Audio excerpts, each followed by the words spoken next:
implementar esse quadro desastroso, o que vai acontecer? Vai haver uma grande mudança climática na Europa. Se os alimentos eles já estavam escassos, com essa mudança de clima, vão ficar mais escassos ainda e muito caro. Então, já é insustentável a sociedade como ela estava naquele momento. O rei decide, então, organizar uma assembleia, chamada de Assembleia dos Estados Gerais. E nisso, gente, ele convoca para a população discutir, né? Ele tenta dar aquele conceito que a gente estudou, lembra? Sobre os iluministas, déspota esclarecido, né? Promovendo ali uma falsa democracia. Por que falsa democracia?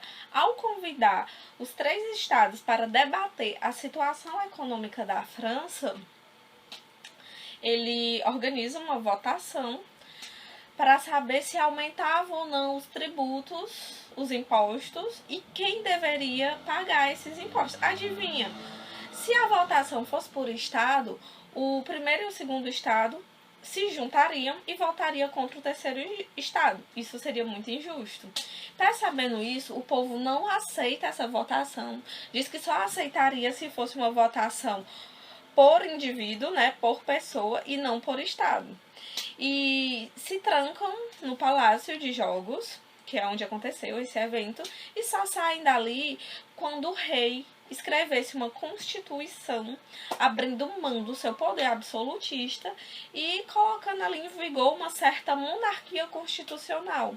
E nessa carta constitucional, claro que iria ter privilégios, né, para o povo que estava promovendo essa mudança, no caso, a burguesia. Então iriam ganhar ali alguns favores, não iriam pagar impostos, o poder do rei ia ser limitado, todos os estados iriam ajudar na questão econômica e não só o terceiro, né? Ou seja, podemos concluir que com a derrubada do regime absolutista, com a abertura oficial da Revolução Francesa, podemos concluir que essa revolução, gente, ela foi muito importante por conta de trazer ao final dela alguns benefícios que eu vou citar aqui. Mas nas nossas próximas aulas a gente vai tentar acompanhar as fases da revolução. Porque se a gente parar para pensar, meu povo, não é uma revolução.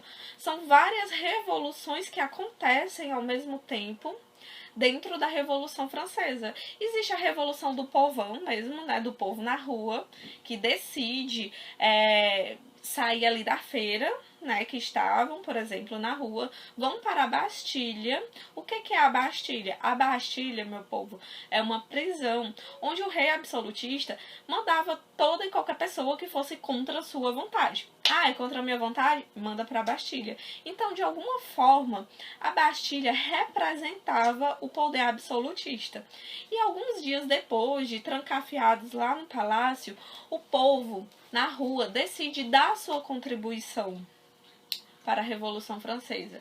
E essa contribuição, ela se baseia numa ação revolucionária, que foi o povo sair da rua, ir até a Bastilha, e já que lá ele armazenava pólvora, colocaram fogo, né, ela explodiu, e começaram a tirar tijolo por tijolo daquela construção chamada Bastilha.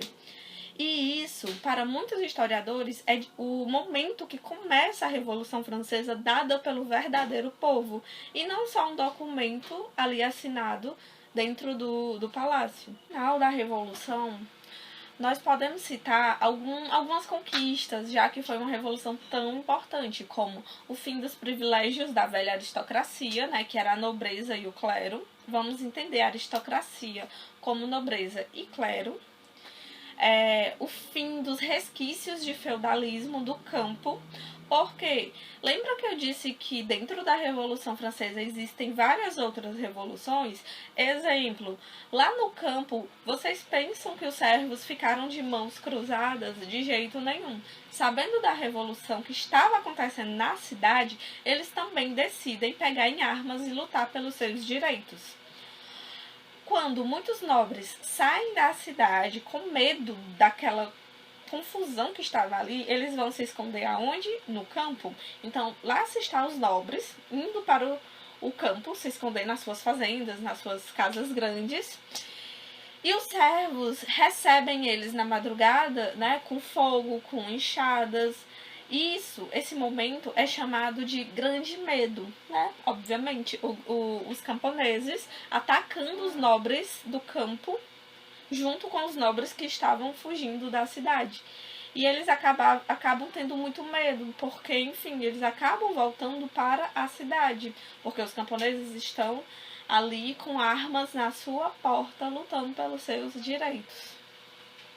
Continuando nossa lista, temos a queda do absolutismo. A Revolução Francesa, ela inspira movimentos por toda a América. Né? Lembra que a América, naquele momento, era formada por várias colônias, né?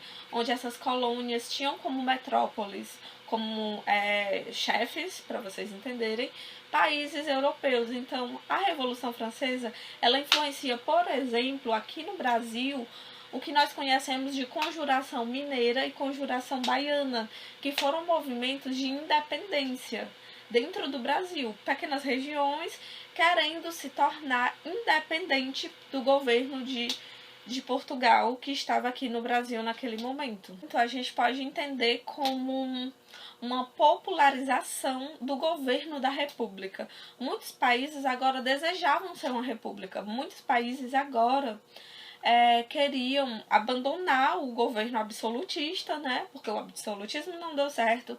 Até mesmo os reis que abraçaram ideias iluministas, como os monarcas, os déspotas esclarecidos, ainda assim eles também não estavam conseguindo conter o desejo da população por um governo chamado república. Eu queria finalizar com essa primeira fase, que foi a monarquia constitucional, que é o momento, né, dessa votação, que os profissionais liberais exigem do rei a diminuição do seu poder, a representatividade do povo. E também, por que não a gente citar aqui as ideias iluministas novamente, que ela conseguiu o quê? Ela conseguiu, gente, a separação dos três poderes. Conseguiu instalar na França a divisão do poder legislativo, executivo e judiciário. E isso é de extrema importância. Logo depois, nós tivemos o que chamamos de Convenção Nacional. O que foi essa fase de Convenção Nacional? Gente, foi um momento mais parecido com a República, com o Senado romano, onde se formaram partidos políticos para discutir e debater como seriam os passos que a Revolução Francesa iria ficar tomando ao longo do tempo. Um desses partidos políticos, dois, né, os mais famosinhos, chamamos de jacobinos e giroldinos. Lembra esse debate que existe hoje nas mídias sociais, dos partidos políticos de hoje, chamado de direita e esquerda? Então, muito historiador acredita que esses termos, eles tiveram uma origem aí na Revolução Francesa, já que o rei, ele ainda estava ali no governo, né? Ele ainda não tinha sido degolado a cabeça, isso vai ser durante as outras fases. Ele estava no centro da Convenção Nacional, administrando os partidos políticos, né? Já que ele não governava sozinho, existia ali um parlamento. O que é que vai acontecer? Ao lado do rei, ao lado direito, você vai ter representantes da alta burguesia, né, grandes banqueiros, industriais. E do lado esquerdo, você vai ter camadas mais populares, ok? O povão na rua mesmo. Alguns professores, pequenos advogados, enfim. Então, começou esse debate de girondino e jacobino, de direita e esquerda, ou seja, os que sentavam à direita do rei eram os girondinos, que defendiam seu interesse de classe, que defendia que a revolução deveria ser devagar, a passos lentos, para que as mudanças pudessem ser solidificadas, e os que sentavam à esquerda do rei, que queriam uma revolução radical, queria mesmo era degolar a cabeça do rei, e que um representante do povo assumisse ali o que podemos chamar de presidência, ok? E claro que não existia só esses, né? Existiam outros partidos, como o Pântano, que era um pessoal que ficava ali em cima do muro, ficava do lado de quem estava ganhando. Enfim, os debates na Convenção Nacional começou a fazer com que houvesse conflitos ali dentro. Obviamente, o conflito mais acirrado ali se deu entre girondinos e jacobinos, que ficavam disputando o poder, quem é que ia ser o líder da revolução. Como o rei, ele em algum momento ele tentou passar a perna em todo mundo e isso foi descoberto, foi a deixa para que os jacobinos dissessem: olha, o rei, ele não merece nossa confiança, ele tem que ser degolado, a revolução de fato tem que acontecer. Então, a partir dessa tentativa de traição do rei, o que vai acontecer? Ele vai ser preso e logo depois ele vai ser degolado. A gente fala sobre isso melhor em nossas próximas aulas. Eu queria encerrar por aqui nesse tópicozinho chamado de Convenção Nacional, onde surge esses grupos políticos e os conflitos entre eles, que é o que vai ditar as fases da Revolução Francesa. Beijinho e tchau, tchau.